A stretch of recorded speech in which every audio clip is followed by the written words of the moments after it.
Previously. LH를 끌어다가 LH한테 시키겠다. 이건 뭔가 이상하다. 삼기진 도시는 이 바람이 불었다는 게 이미 입증됐고 왜 강제로 뺏어가냐고. 집값도 못 잡는 정권이.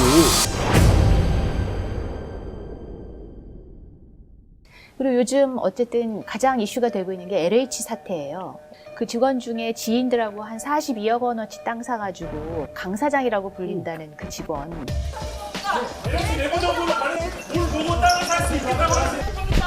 그 사람이 이제 얼마 전에 경찰에 가서 소환 조사를 받았는데 나는 이거 투기한 게 아니라 순수하게 투자한 거라고 이렇게 주장을 했다고 하더라고요. 왜 그 사람이 그렇게 표현했을까? 대통령도 집 진다고 농지를 사서 형질 변경을 해가지고 택지로 바꾸시고 그다음에 국회의원들이 4분의 1이 농지를 가지고 있고 그 LH 직원들이 볼 때는 우리 사회 고위공직을 이용해서 부동산 투기한 걸 너무 많이 봐왔기 때문에 그리고 한 건도 적발되지 않는다는 거를 몸으로 십몇 년간 겪어봤기 때문에 이거 아무것도 아니네?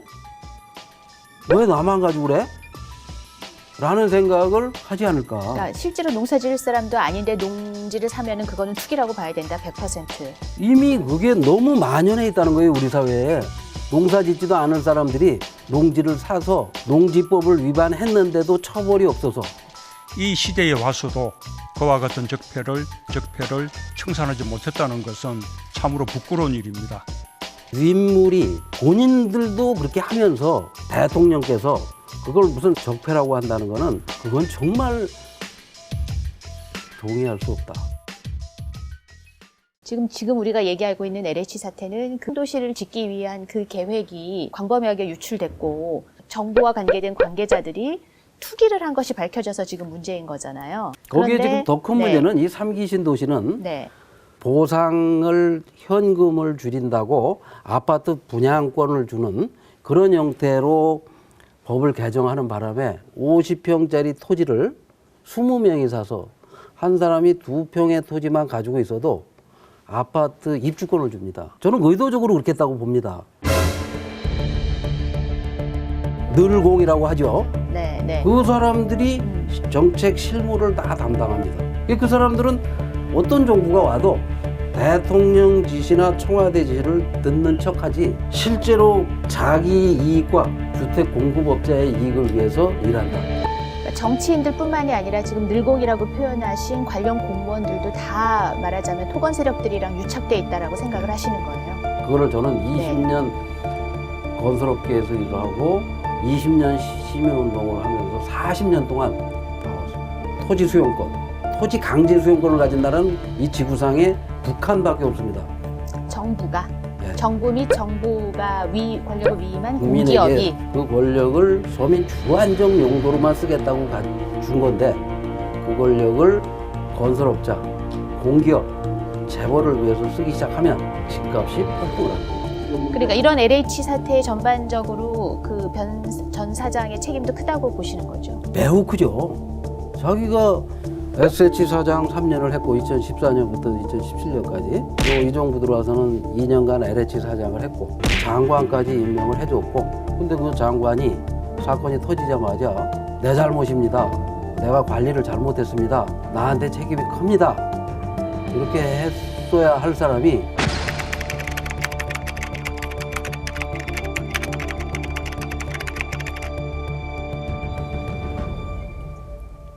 2005년 저하고 같이 시민운동가였습니다. 그 변창흠 장관도 환경운동가였습니다. 환경운동가. 그러면 그 현장에서 자주 마주치고 그러셨던 그렇죠. 거예요? 토론관이나 이런 데서 마주쳤죠.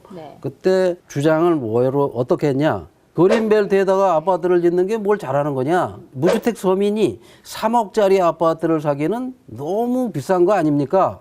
라고 얘기를 했단 말이에요.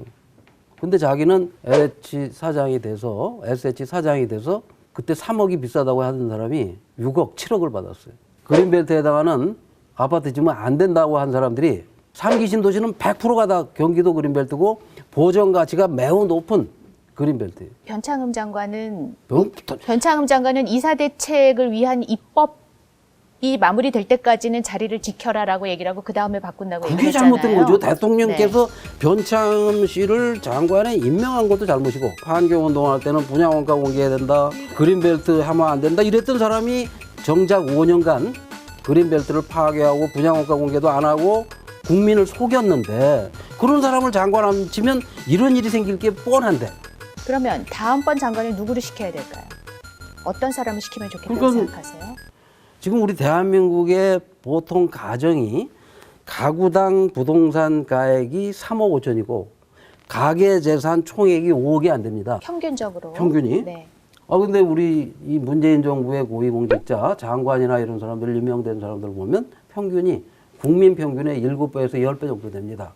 그런 사람들이 우리 사회에 5%도 안 되는 사람들인데 5%도 안 되는 계층의 사람들만 갖다 고위공직에다 앉혀놓으면 재산 평범하게 살고 있는 사람들을 위한 부동산 정책이 나올까? 그러면 대한민국 평범한 국민들과 비슷한 자산을 가지고 계신 분을 다음번 장관으로 시켜야 된다고 생각하세요? 당연하죠. 혹시 김 본부장은 어느 동네에 어떤 집에서 살고 계세요? 그러니까 저는 공직자는 아니시지만 밝히실 수 있나요? 30년 동안 네. 한 아파트에서 살고 있고 네. 어느 동네인가요? 제가 서울인가요? 서울이죠. 강남인가요? 강북인가요? 강남권입니다. 강남권. 송파구. 네. 그래서 집값 많이 올랐겠는데요, 그러면? 노무현 정부가 5년 동안 내가 20년 직장 생활한 거를 우습게 만드는 정도로 올렸고 이 문재인 정부 역시 마찬가지로 제가 지금 이렇게 시민운동하러 다녀서 별로 돈벌이를 못합니다. 근데 집값은 올려놨어요. 대출도 안 돼.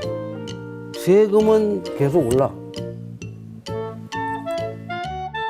그러면은 지금 송파구에 있는 25평짜리 아파트 사시면 아까 말씀하신 대한민국 평균 국민보다 자산 가치가 높아서 장관 못 하시겠네요, 그러면. 할 필요 없죠. 제가 잘할 자신도 없고 네. 무슨 내 말을 듣지도 않을 대통령이 나를 임명한다면 한 2달 안에 제가 나올 겁니다. 저는 어떻게 하고 나오느냐? 누가 나에게 부당한 간섭과 지시를 하는지 내 정당한 지시를 누가 어기는지를 다 드러내줍니다. 그래서 저를 장관으로 안 시키실 임명시킬 것 가능성은 같은데요? 네. 거의 없다고 봅니다. 근데 어쨌든 문재인 정부는 그 두 정권에 비해서 비할 수 없을 만큼 많이 올려놨다, 부동산 가격을. 그러면 그렇게 만든 가장 큰 책임자는 누구라고 생각하세요? 이 정부의 부동산 정책을 설계했다고 알려져 있는 김수현 전 청와대 정책실장인가요?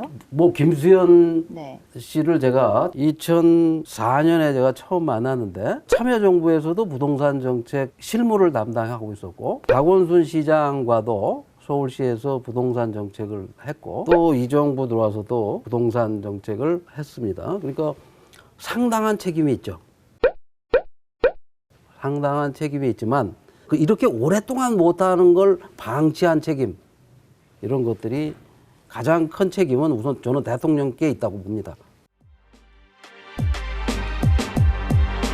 건설회사에서 한 20년 가까이 일을 했는데 어떤 일이 있었냐면 95년도에 삼풍백화점이 무너졌습니다. 지방에 갔다 와서 강남의 아파트를 살라고 하니까 20평도 못 사게 됐어요. 이 정부 말을 들었던 사람들은 안 듣고 안 판 사람도 있죠.